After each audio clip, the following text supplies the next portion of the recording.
in case you had some trouble working on the even problems from Tuesday's skills check, this video is just going to show me working through all of the different problems so that you can correct your work if you had trouble. So for number 2, you want to determine whether the set of data shown below displays exponential behavior. So we're looking at the pattern for how our values change. Our x pattern, when we go from -1 to +1, from 1 to 3, and from 3 to 5, is going up by 2. So +2, +2, +2. Our y's, on the other hand, are going down. So this either has to be subtraction or division. Well, it's not subtraction because while the first step might be -16, the second step is definitely not -16. So it's got to be division. To get from 32 to 16, we have to divide by 2. And to get from 16 to 8, we divide by 2. And from 8 to 4, we divide by 2. But when we're looking at exponential behavior, we're looking for a multiplicative pattern, not a division pattern.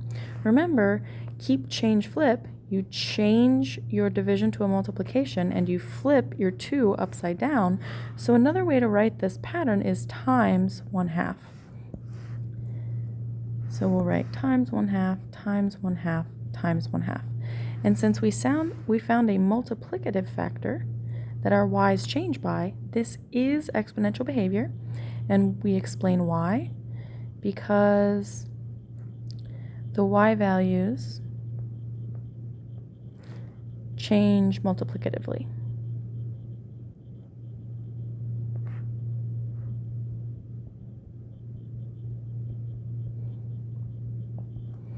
All right, let's move on to a graphing problem. In examples 4 and 6, we want to first graph each function, and then we're going to answer some questions about the exponential function. So let's graph. In order to graph this, we need to pick some values for x. And since our graph only goes from, it's kind of hard to see on this graph, but it goes from -4 to +4, so I want to make sure my x values are in between -4 and +4. That way I'm not trying to draw things that are off the edges of my graph. So we'll go, how about -4, -2, 0, 2, and 4. I'm just picking some x values that are kind of within that range. Now we need to figure out what our y values are, and that's going to require us to actually plug these x values into this exponential equation. So your calculator is going to be handy here. You'll type, for the first one, we'll type 1.5 to the power of -4. And my calculator tells me that 1.5 to the power of -4 is about 0.2. Now when I plug in my next x value, I'll put 1.5 to the power of -2. I end up with 0.4. Then when I plug in 1.5 to the power of 0, I get 1. Remember, anything to the 0 power is always 1. Then we'll do 1.5 to the power of 2. We get 2.25. And finally, when we do 1.5 to the power of 4, we get about 5.1. It's like 5.06, but I'm rounding up. So let's graph these various points. Our first point is -4, 0.02. So before I start graphing, pay attention to this graph. Our values actually go up by 2's. So I'm going to put little hash marks here to indicate each individual value, just to remind me that my y values are a little more condensed. So -4, 0.2 is going to be left 4, 1, 2, 3, 4, and up just 0.2. That'll be really close to the line. Now -2.4 will be up just a little bit higher than that one, but not much. Our next point is 0, 1. That's here. Then 2, 2.25. That'll be just above 2. And then 4, 5.1.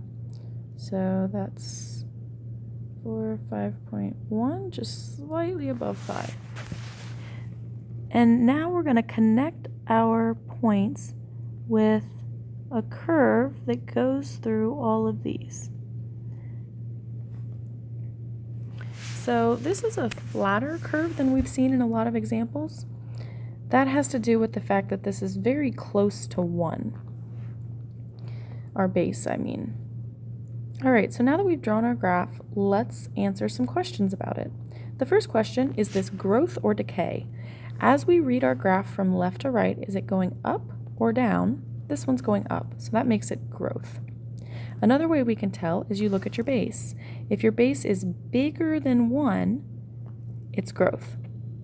And 1.5 is bigger than 1. Next, we're going to look for our y-intercept. There are 3 ways to do this. First, you can look on your graph. Our graph crosses the y-axis at the point 1. Another way to do this is you can look on your table.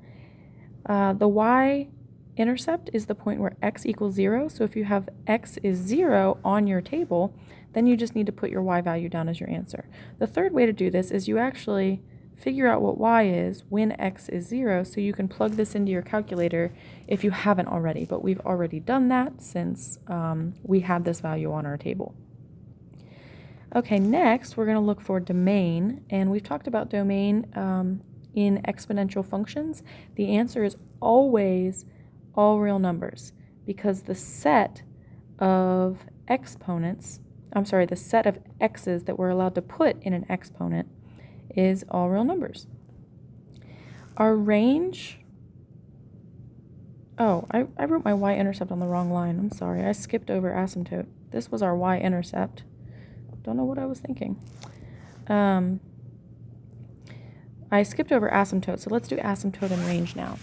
The asymptote is a line, a horizontal dotted line that our function is going to get really, really, really close to but never actually touch. And the place where our line appears to be approaching is this axis here at y equals 0. So our asymptote, we would write it as y equals 0. Now be careful, you have to have the y equals part. If you just put 0 here, that's not correct. Your asymptote has to be written in the form of a line, which will have a y and an equal sign. Now the asymptote and the range are very closely tied together. If our asymptote is at y equals 0, then our range is at y is greater than 0, because it's going to be all those values above the asymptote or greater than the asymptote. And our final question is, what is y when x is 3? Now, one way to answer this question is to look at your table. If you have 3 on your list of x's, then we can just write down our y value, but we didn't find that one. So we have to actually plug it in. So we'll plug in y equals 1.5 to the 3rd power. Just put that in your calculator. And we end up with 3.375. And you can round that a little bit. You don't have to have an exact answer. You could write like 3.4 and that would be close enough. Okay, now let's move on to example 6, the last example from your skills practice. We're going to draw a graph and then answer some questions about the graph. So again, let's start by picking some x values. And this time, let's see, nope, our graph's the same. It goes from positive 4 to negative 4, so we want to make sure our x values that we pick are sort of in that range. So I'll just use the same ones. I've been using these all along and they seem to work really well for me. So now we need to plug these in, and this is tricky in your calculator. So I'm going to write the first one out. Y equals parentheses 1/3 to the negative 4 plus 1. When you go to punch this into the calculator, you have to be careful about the way you type this in. You will actually need to type in parentheses. So on your calculator, right above the number 8, there's a little parenthesis button. You'll click that and then type in 1 divided by 3. That's how you do your fraction. And then you'll hit the other close parentheses button right above the 9. And then to the power of negative 4. And don't forget to add 1. You end up with 82. Now that's a really big number. Obviously this point is not going to fit on our graph, but that's okay. Sometimes these exponential functions grow really large, really fast, and you won't be able to fit them on the graph. That's fine. Now let's plug in our next x value, which is negative 2. So I'll type in parentheses 1 divided by 3, close parentheses, to the power of negative 2 plus 1, and we end up with 10. Plug in our next value, parentheses, 1 divided by 3, close parentheses, to the power of 0, plus 1, we end up with 2. Next one, parentheses, 1 divided by 3, close parentheses, to the power of 2, plus 1, enter, you get 1.1-ish. We're rounding. Last one, parentheses, 1 divided by 3, close parentheses, to the power of 4, plus 1. We end up with 1.01. So that's really close to the number 1. Time to draw these points on our graph. So just look at the scale of your y values. We are going up by 2. So the hash marks that I'm drawing right now, these are actually going up by 1s. So pay attention to the scale of your graph. Now let's plot. I already mentioned this before, -4, 82 would be way up at the top of my piece of paper, so we're not going to be able to plot this one. So we're just going to leave this one off our graph. Our next point would be -2, 10, which is right here. Then 0, 2 here. 2, 1.1, which would be just slightly above 1. And then 4, 1.01. That practically is 1. If we round it, that is the number 1. So we're going to put that right about at the number 1. So draw a curve that goes through all of your points. Try to get it as close as you can. And then make sure you've got arrows on both ends. So this arrow actually, this will keep going up forever, and that's how you get to 82. Oh goodness, I didn't mean to do that. Let's try this again. Okay, so this arrow keeps going up forever, and that's how you get to 82. This is just shooting almost straight up, and it'll get all the way up there to 82 by the time our x value is -4. So let's answer some questions about this graph. The first one is this growth or decay? Read your graph from left to right. So in that direction, our graph appears to be going down. That makes this decay. Another way we can tell is by looking at the base. If your base is less than 1, you have a decay graph. Now let's find our y-intercept. That's the point where our graph crosses the y-axis, and you can find that by looking at your graph. Our y-intercept is at 2. Or you can find that by looking at your table. If 0 is on your table, then just find the y value associated with that. And the third way, if you didn't have it on your table and you can't see it in your graph, you could actually just plug in 0 to your exponential function and type that into your calculator and see what you get. All right, moving on to asymptote. Our asymptote is a dotted line that our function will never cross. Now, in class, I saw a lot of students say, oh, okay, well, here's our dotted line. It goes right across this axis. Our function's getting closer and closer to 0. But you might actually have to be a little bit more careful than that. If you draw your exponential function carefully, you'll see it's actually a little higher than that. It's right up here at 1. And one way to figure out where it is exactly is by looking, so over here, this is the side where we're trying to figure out what our graph is getting closest to. That would be this value here.